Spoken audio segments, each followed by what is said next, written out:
तो कहानी की शुरुआत में हमें बताया जाता है एक राज्य के बारे में जहाँ पर धीरे धीरे अकाल सा पड़ने लगा था। साथ ही भूख प्यास मिटाने के लिए लोग इधर उधर भटक रहे थे। एक दिन वहाँ के राजा ने एक ज्योतिषी से इन सब का कारण पूछा तो उन्होंने बताया कि राज्य में लोग मरते हैं तो उन्हें गाँव के उत्तर में गाड़ना चाहिए, इससे परेशानी ठीक हो सकती है। तो राजा ने बिना सोचे ऐसा किया जिससे गाँव फिर से हरा भरा हो गया और फिर इसी राज्य से कई सारे लोग निकले जो अलग अलग गाँव में रहने लगे और उन्होंने लोगों के मरने के बाद उन्हें गाँव के उत्तर में गाड़ने की परंपरा जारी रखी। इसके बाद हमें चिट्टी जयपुर नाम के एक गांव को दिखाया जाता है जहां उसी राज्य के कुछ लोग रहने आए थे और उन्होंने गांव के उत्तर में लोगों को गाड़ने की प्रथा चालू कर दी थी, जिसे आज करीब 200 साल से भी ऊपर हो चुका था। अब इसके बाद हमें दिखाया जाता है कि आज इस गांव के मुखिया की मौत हो गई है, इसलिए उन्हें गांव के उत्तर वाले कब्रिस्तान में लाकर गाड़ दिया जाता है और वहाँ भीमैया नाम का आदमी भी मौजूद था, जिसे देखकर हम समझ पाते हैं कि वह मुखिया से जलता था। वहीं मधुराजू नाम का आदमी भी होता है जो सिर्फ पैसों के नशे में चूर था। खैर फिर अब मुखिया की बेटी अपूर्वा उसकी माँ को देखते हैं जो रोज जा रही थी। फिर यहाँ पर कब्रिस्तान में काम करने वाला चिन्ना आता है जो मुखिया को रीति रिवाजों के साथ गाड़ देता है। वहीं मुखिया की समाधि पर बड़े पत्थर को देखकर भूमैया कहता है कि जब मैं मरूंगा ना तो इससे भी बड़ा पत्थर लगाना। इसके बाद हमें चिन्ना के घर का सीन दिखाया जाता है जहाँ उसकी माँ को कोई बड़ी बीमारी हो गई थी और वह कभी भी मर सकती थी, इसलिए वह अपने बेटे से कहती है कि जब मैं मरूंगी ना तो मुझे किसी पेड़ के नीचे गाड़ना ताकि मैं सुकून से रह सकूं। लेकिन इस बात पर चिन्ना ज्यादा ध्यान नहीं देता। इसके बाद हमें सरपंच ऑफिस को दिखाया जाता है जहाँ आज अपूर्वा को मुखिया बनाया जा रहा था, क्योंकि उस गाँव में अपूर्वा की पीढ़ी मुखिया की गद्दी संभालती आ रही थी, जिससे भूमैया खुश नहीं था। फिर यहाँ अपूर्वा डरी हुई सी आती है और यह लोग उसे मुखिया की उपाधि दे देते हैं। हालांकि अपूर्वा को खुद नहीं पता था कि वह मुखिया बनकर करेगी क्या। वहीं अपूर्वा को एक बूढ़ा आदमी बताता है कि अब से तुम्हें कोई भी काम पड़ेगा ना तो तुम सामने खड़े 3 लोगों से मदद मांग लेना। वो काम में एक्सपर्ट हैं, लेकिन सामने खड़े 3 लोग तो काफी बूढ़े होते हैं जो खुद कभी भी मर सकते हैं, जो कि किसी को नहीं पता। इसके बाद हम चिन्ना को कब्रिस्तान में देखते हैं जो साफ सफाई कर रहा था। तभी उसे अपनी माँ का ख्याल आता है कि उसे पेड़ के नीचे वाली जगह देखनी चाहिए। फिर जैसे वह गाड़ने की जगह देख रहा था तो वह कुछ नोटिस करता है और टेंशन में आ जाता है। इसके बाद हम अपूर्वा को देखते हैं जिसे आज सारे गांव वालों से उनकी समस्या सुनी जा रही थी, इसलिए वो डर डर के लोगों के सामने आती है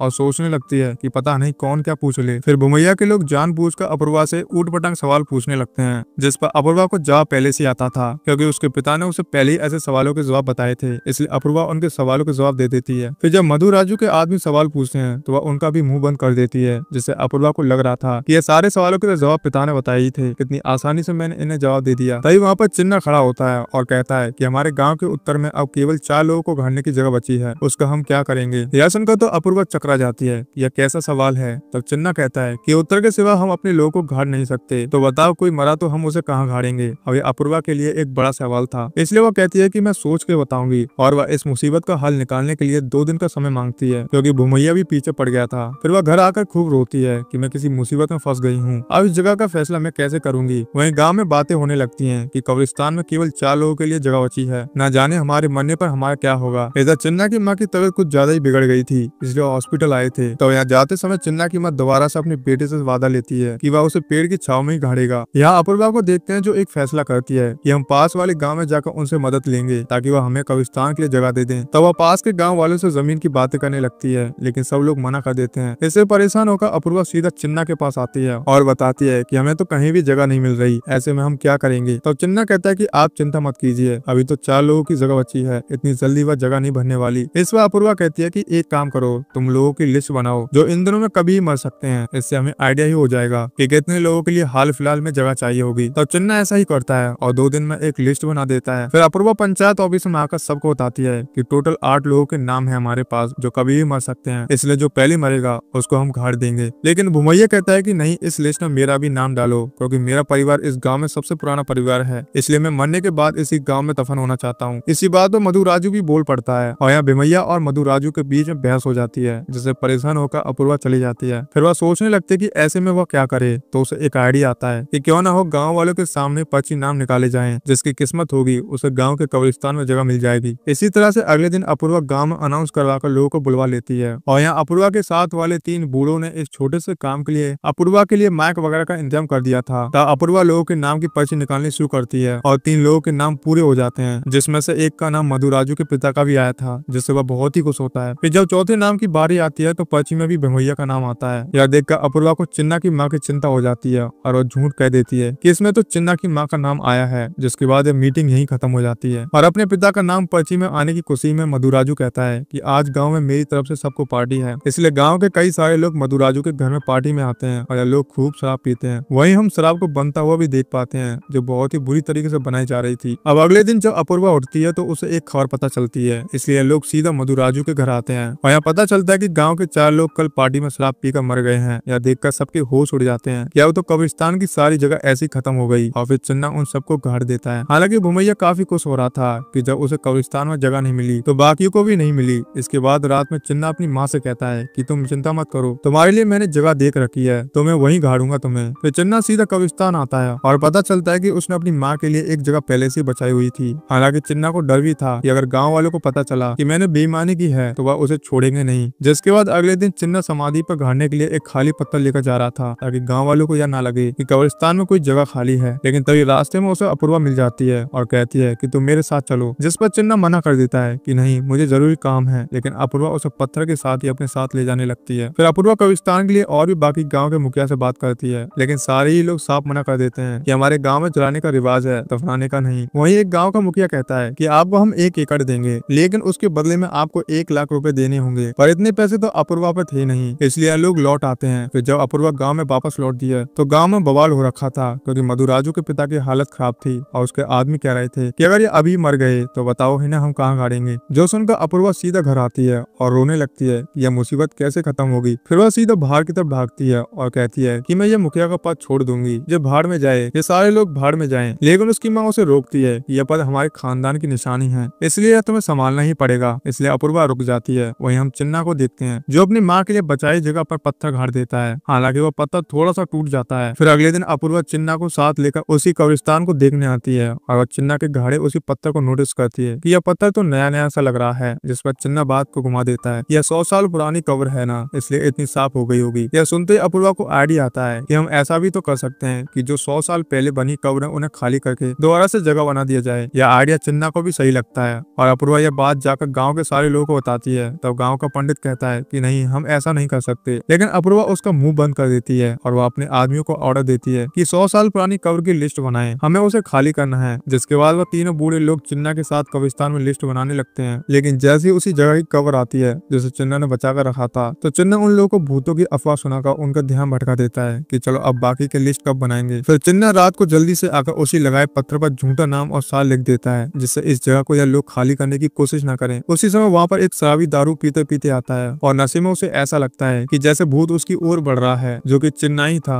इससे डर के मारे वह बेहोश हो जाता है। अब अगले दिन वह नशेड़ी आदमी सीधा गाँव में आकर सबको बताने लगता है कि उसने कब्रिस्तान में भूत देखा, जिससे सब डर जाते हैं। वहीं अब लिस्ट बनने के बाद अपूर्वा 100 साल पहले की कब्र को खुदवाने जा रही थी, लेकिन तभी भूमैया का आदमी आता है और कहता है कि अब यह कब्र नहीं खुदेंगी, पंडित जी ने मना कर दिया है। और इन्हें पता चलता है कि उस नशेड़ी की बातों में आकर पंडित जी ने साफ कह दिया था कि हमारे पूर्वजों की आत्मा कब्र खोदने के नाम से बाहर आ गई है, और अगर कब्र खोदेंगी तो गाँव में प्रलय आ जाएगी। इसलिए गाँव वाले ने कब्र खोदने के लिए मना कर दिया था, जो सुनकर अपूर्वा को बहुत ही गुस्सा आता है। और भूमैया अपने आदमियों से कहता है कि कोई भी हमारे खानदान की समाधि पर हाथ नहीं लगाएगा, इसलिए हमारी समाधि पर लाल पेंट करवा दो। इस तरह से देखते देखते गाँव वाले भी अपने अपने परिवार के समाधि पर अलग अलग पेंट कर देते हैं, जिसमें अब सिर्फ चिन्ना की बनाई समाधि अलग लग रही थी। इसलिए चिन्ना भी जाकर एक समाधि पर नीला रंग कर देता है, जो कि मधु राजू के समाधि जैसा ही था। पर गलती से मधु राजू के लोग उस समाधि से टकरा जाते हैं और वह कहते हैं कि अब तक तो हमारे सारी समाधियों के ऊपर पेंट सूख गए थे, तो यह अभी तक सूखा क्यों नहीं। यह बात जाकर वह मधु राजू को भी बताते हैं और उससे यह क्लियर हो जाता है कि उस समाधि पर किसी ने अभी अभी पेंट किया था। इसी कारण गाँव में झगड़ा शुरू हो जाता है, यह जानने के लिए कि वह पेंट किसने किया। तो यह चिन्ना को देखकर अपूर्वा उससे पूछने लगती है कि तुम शुरुआत से ही मुझे कब्रिस्तान में जाने से रोकते आ रही हो, सच सच बताओ, तुमने ही तो कुछ किया है ना। तो चिन्ना बताता है कि वह पेंट मैंने ही किया है और वह जगह मैंने अपनी माँ के लिए बचाई है। यह सुनकर अपूर्वा कहती है कि अगर यह बात गाँव वालों को पता चली ना तो वह तुम्हें बहुत मारेंगे, इसलिए ऐसा करो, सबसे पहले अपने लगाए उस पत्थर को कब्रिस्तान से हटाओ। फिर हम कुछ सोचते हैं। इधर भूमैया के लोग भूमैया के परदादा के पत्थर पर देखते हैं कि उनकी मौत का कारण क्या था, और उसमें यह भी लिखा होता है कि जब भूमैया के परदादा जो मुखिया थे उनकी एकदम से मौत हो गई थी, तब मुखिया का पद अपूर्वा के परदादा को मिला था। तब से अपूर्वा के खानदान से ही सब लोग मुखिया बनते आ रहे हैं। यह सुनकर भूमैया सीधा कब्रिस्तान जाने लगता है। वहीं अपूर्वा को भी उसके लोग लेने आ जाते हैं और इधर चिन्ना वो पत्थर किसी तरह से हटाने में लगा था। अब भूमैया सीधा कब्रिस्तान पहुंचता है और वह पत्थर देखकर गाँव वालों से बताता है कि असली मुखिया बनने का हकदार तो मैं हूँ। तब यहाँ अपूर्वा भी आती है, जो सिर्फ चिन्ना को ही ढूंढ रही थी, और भूमैया के बोलने पर वह भी कह देती है कि ठीक है, तुम ही बन जाओ मुखिया। यह कहकर वह जाने लगती है और भूमैया खुश हो जाता है। लेकिन तभी वहाँ पेड़ पर से चिन्ना गिरता है, जो इन सबको देखकर पत्थर के साथ पेड़ पर चढ़ गया था। तब भूमैया भी मुखिया होने के नाते इसका फैसला करता है और चिन्ना और उसकी माँ को गाँव से निकालने का ऑर्डर देता है। जिसके बाद सारे गाँव वाले चिन्ना को मारने लगते हैं कि इसने नकली पत्थर लगाकर हमें धोखा धोखा दिया है और यहाँ अपूर्वा के रोकने पर भी कोई नहीं रुकता। तभी एक आदमी भागता हुआ आता है और बताता है कि चिन्ना की माँ की मौत हो गई है। जो सुनकर चिन्ना जल्दी से अपने घर आता है और अपनी माँ को देखकर फूट फूट कर रोने लगता है। इसके बाद चिन्ना सोचता है कि अब मैं अपनी माँ को कहाँ दफनाऊंगा, इसलिए वह सबसे पहले अपनी माँ के शरीर पर एक लेप लगाता है जिससे उनकी बॉडी जल्दी सड़ेगी नहीं। फिर अगले दिन भूमैया ने कब्रिस्तान की आखिरी जगह को नीलामी में बेचने का फैसला लिया था, इसलिए सारे गाँव वाले इकट्ठा होते हैं। तो मधुराजू और भूमैया नीलामी में एक दूसरे को टक्कर दे रहे थे, पर ज्यादा पैसा सुनकर मधुराजू चला जाता है। फिर भूमैया सोचता है कि अब यह कब्रिस्तान की आखिरी जगह मुझे ही मिलेगी, लेकिन गाँव के बाकी लोग भी बोली लगाने लगते हैं, जिसके कारण यह रकम 90,000 तक पहुंच जाती है। और भूमैया कहता है कि मैं इस जगह के लिए 1 लाख रुपए दूंगा और यह आखिरी कब्रिस्तान की जगह उसे मिल जाती है। हालांकि यह देखकर सारे गाँव वाले हंस रहे थे, जो बात भूमैया को अजीब लगती है। फिर अगले दिन चिन्ना अपनी माँ को दफनाने के लिए कहीं निकलता है और गाँव वाले भी उसके पीछे पीछे जा रहे थे। तब चिन्ना दूसरे गाँव की जमीन पर जाकर अपनी माँ को दफनाने लगता है और यहाँ से सीन कुछ समय पहले शिफ्ट हो जाता है, जहाँ चिन्ना अपूर्वा को आकर एक आइडिया बताता है कि हमें लोगों को दफनाने के लिए जगह मिल सकती है। इसलिए अपूर्वा गाँव वालों को बुलाती है, केवल भूमैया और मधुराजू को छोड़कर, और यह लोग प्लान बनाते हैं कि उस नीलामी को हमें जैसे तैसे करके 1 लाख तक पहुंचाना होगा। जिसके बाद यह लोग ऐसा ही करते हैं और भूमैया के 1 लाख रुपए को ले जाकर उसी गाँव वालों को दे देते हैं, जो उसके बदले में 1 एकड़ की जमीन दे रहा था। यानी चिन्ना अपनी माँ को उसी जगह गढ़ने लाया था। फिर अपनी माँ की समाधि पर चिन्ना एक बड़ा सा पौधा लगाता है कि यही बाद में पेड़ बनेगा और आपको छाया देगा। जिसके बाद हमें कुछ साल बाद का सीन दिखाया जाता है, जहाँ वह पौधा पेड़ बन चुका था और चिन्ना अपनी माँ को याद कर रहा होता है। वहीं गाँव वालों ने दोबारा से भूमैया की जगह अपूर्वा को अपना मुखिया बना लिया था। और दोस्तों, इसी के साथ इस फिल्म की कहानी यहीं पे खत्म होती है। तो दोस्तों, मैं उम्मीद करता हूँ कि आप लोगों को इस फिल्म की कहानी काफी बढ़िया लगी होगी, क्योंकि फिल्म की कहानी काफी ज्यादा बढ़िया और डिसेंट है। आप लोगों को पता ही है, साउथ इंडस्ट्री एक से एक बेहतरीन मूवीज देती है। तो दोस्तों, मैं पर्सनली बताऊं तो मुझे तो इस फिल्म की कहानी बढ़िया लगी है, क्योंकि अलग कंसेप्ट और यूनिक स्टोरी है। तो दोस्तों, इसी तरह की और भी मूवीज देखना और पाना चाहते हैं तो प्लीज हमारे चैनल को जरूर सब्सक्राइब कीजिएगा। तो फिर मिलते हैं दोस्तों एक और बेहतरीन मूवी के साथ। जय हिंद दोस्तों।